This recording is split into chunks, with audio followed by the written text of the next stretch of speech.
Off the final weekend in the city. A dozen people were shot and 3 were killed in the city in just a period of 5 hours. 5 hours. That's the 3rd consecutive weekend this summer where a dozen or more people have been shot. In fact, look at the numbers. You can see they don't lie. Borough by borough, you see shootings up 8% from the same time a year ago. Most of them in Brooklyn. Most of them after that is in the Bronx.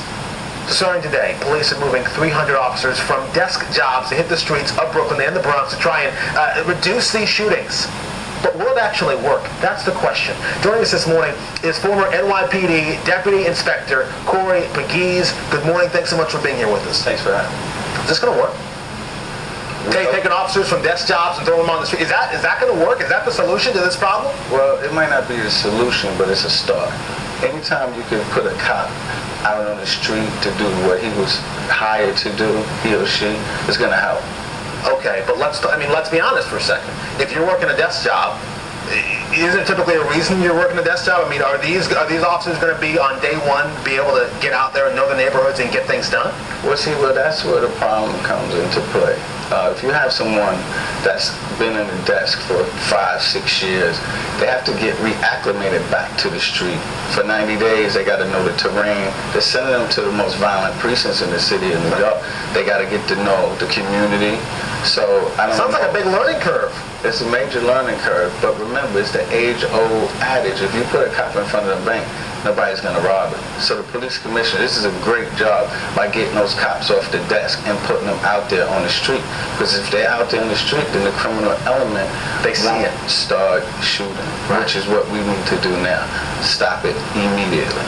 Let's talk about those numbers. We just showed them. I mean, 500 plus shootings already, 8% increase. We see, borough by borough. I mean, it really is troubling. Even after just one weekend to have known people shot and even killed. Is this the result of stop and frisk changes or no?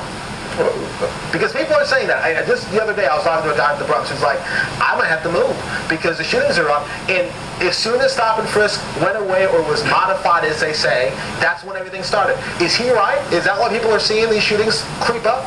Well, first of all, tell your friend don't move that quickly. We're still the safest city in the world. The NYPD does a tremendous job by keeping the city safe. But yes, there's a direct correlation when you look at the numbers of stop, question, and frisk that's down and people getting shot. It leads you to say, well, something is going on here. And we need to get back to stopping and engaging these violent criminals. It's as if the cops are almost laying down. They're not stopping people, which is dangerous on 2 fronts. One, the civilian population is in danger, and the cops are in danger because they're not immune to getting shot. These people are walking around with guns, and we need to get these guns off the street. We were talking earlier off the air about stop and frisk, and you used an analogy of a giant net. What it used to be stop and frisk was this giant net, and it caught a lot of people that were doing nothing wrong, and that of course is why people have so many issues with it. So if they had a giant net before, how big is the net now? I don't even think they have a net now. There's no net. The numbers are tremendous. It's down 70, 80, 85%. But stop, question, and frisk is a great tool when used correctly. If the cop has an articulable reason that somebody has committed a crime or is about to commit a crime or they think that they have a gun, they should be able to stop, question, and or frisk for their safety. So we need to make sure that the supervisors, top down, are giving the information to the cops to stop these people. Look, bottom line is people want to be safe.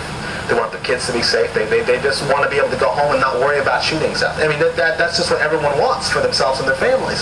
So the question is this. If you had this big net before, you're saying now we have no net. Is there a middle ground? Is there, are right now our officers just not doing this? Are they too afraid? I mean, what's going on?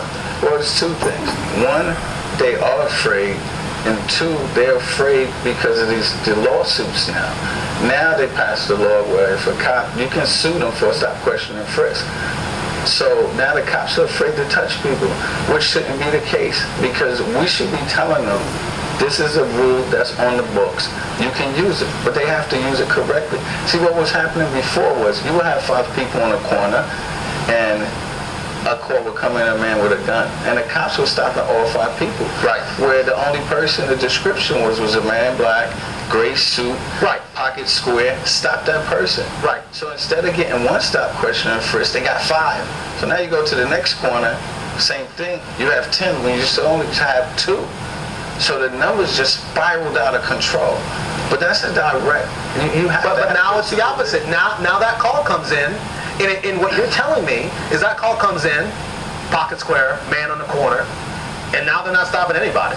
Well, I'm not going to go that far. They're probably now actually stopping the one person, The one person.